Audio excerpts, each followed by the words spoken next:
When I thought about retiring from my work as a school principal, I thought about building a workshop, like a lot of retirees do. I had a building attached to the back of my garage. I put all tools and so forth, and I was going to do all this woodworking, which I'd always wanted to do. But I was at a congregation one time, and I said to them, I started putting together this workshop, and I never anticipated getting involved in something like we're doing now. And then one of the people in that group said to me, this work that you're doing for the homeless and so forth, isn't that better than building birdhouses? And I said, well, it's a good thought. But I don't know how the birds would answer that, but I suppose it makes you think, stop and think.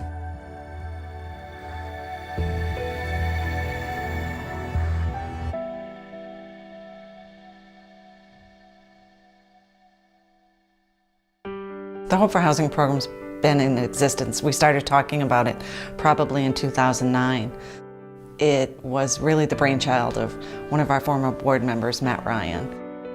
Matt was a school teacher, and he was a counselor, and he was a principal, and he was so vested in the children and making sure children had a safe place to sleep and a home and food on their table.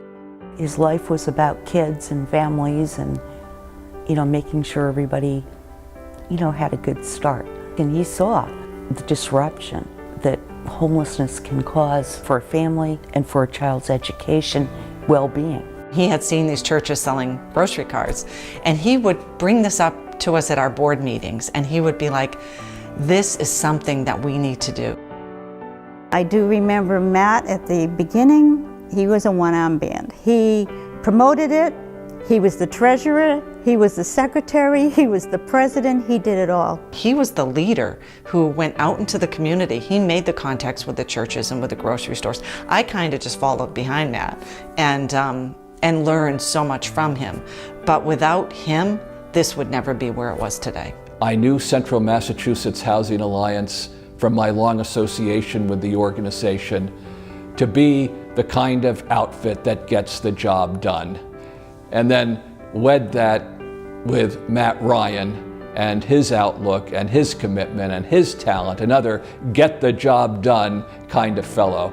So it was almost, you could say, destined to succeed from its beginning.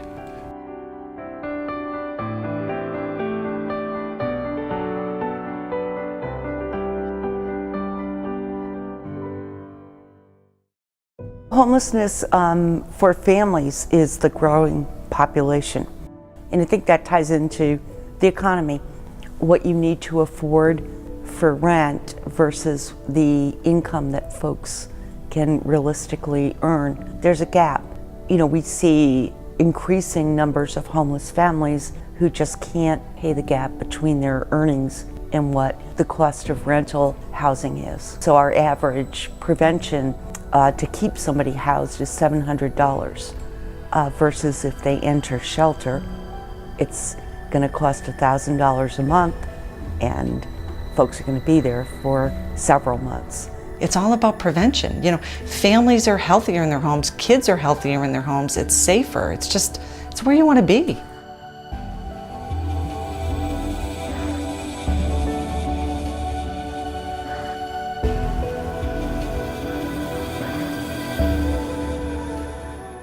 Hope for Housing is great for our congregation because we don't have a lot of people who can donate enough time to really make an impact in people's lives. What Hope for Housing allows us to do is to make that impact when we're shopping, when we're doing those things that we have to do, when we're out trying to get coffee at Dunkin' Donuts or running late home from a meeting and stopping at Panera. It allows us to be a part of that mission and to make an impact in our community. In the program, you buy a card for $25 and you get $25 worth of goods for it. It was an easy sell because as often with fundraising, there's a premium involved. But with this, there's no premium for the cards and it benefits homelessness issues in the area.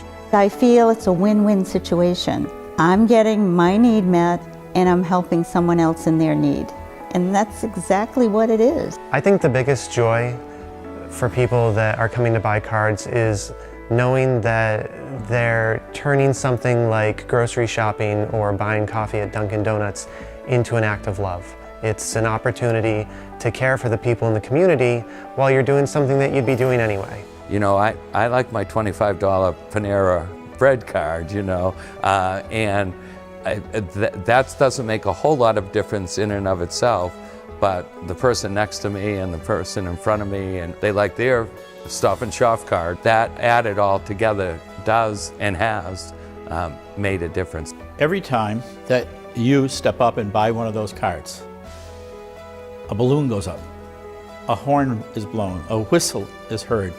There's some joy in heaven and there's some goodwill on earth. And you just go and use the card for yourself, but something good has happened. The dollars make such a difference right here in our community.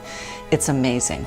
Over time, we have distributed about $264,000 into the community for homelessness prevention. It should be replicated everywhere.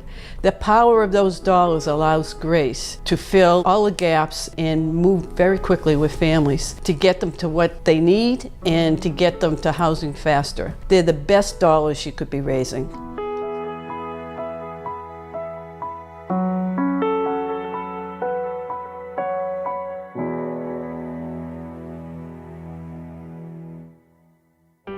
You could just go buy your groceries on your own, like you would do normally.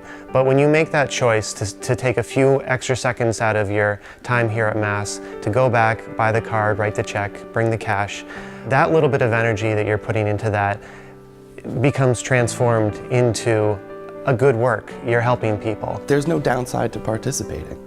It's a great program. It helps people who need it the most. It's run by an organization that does great work, and it goes to the people who need it. In the case of Hope for Housing, spawned by Matt Ryan, there's an opportunity for each of us to contribute to that vision of a country where every family and child has a roof over his or her head. I mean, we're doing great work now, and I am so thankful for that. But the more parishes that come on, the more work we're going to be able to do, and the more we're going to be able to help our brothers and sisters. That's our responsibility. Hope for Housing was never about him. You know, he was always clear. It was about the goal that we're trying to reach and all of the work that everybody from all the different congregations were doing. It's almost like you're building a community of believers, you know, working on an effort to end homelessness. Hopefully it echoes through the community, not only for the Interfaith Hope for Housing program, but for the greater awareness on the part of all members of the community for what can be done when we work together. We recognize that not everyone can do everything, but all of us can do something. And this is something that can be done without added cost to a person's budget, without going to meetings, and it's a great opportunity. So, like one pastor said, this is a win-win. It doesn't take anything out of the collection plate, and it's doing a lot of good for the community.